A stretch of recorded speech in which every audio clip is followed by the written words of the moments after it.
On Wednesday, Kofi Annan and the other members of the Rakhine Advisory Commission visited a Rohingya township in Sitwe and met with Muslim leaders.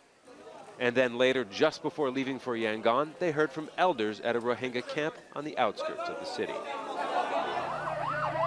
This a day after hundreds of Buddhist nationalists were protesting outside the airport when the commission arrived for their two-day trip.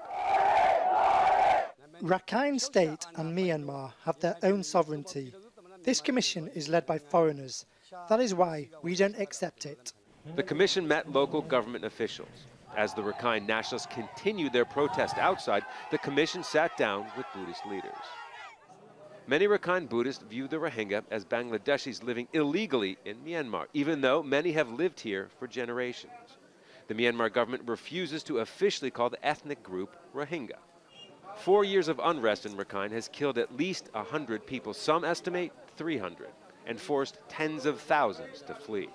These sealed-off villages for the Rohingya have been around for years. But after the violence 4 years ago, the number of people living in them has grown, and they became known as camps for the internally displaced. But all along, the people living inside have never enjoyed freedom of movement.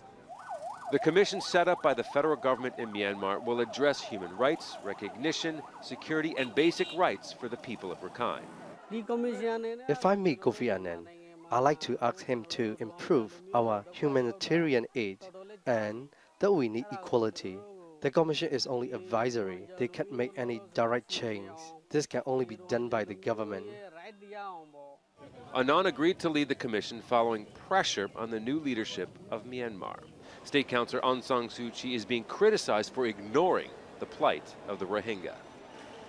The human rights violations in Rakhine State have been severe. We're talking about some of the most serious international crimes that can be perpetrated.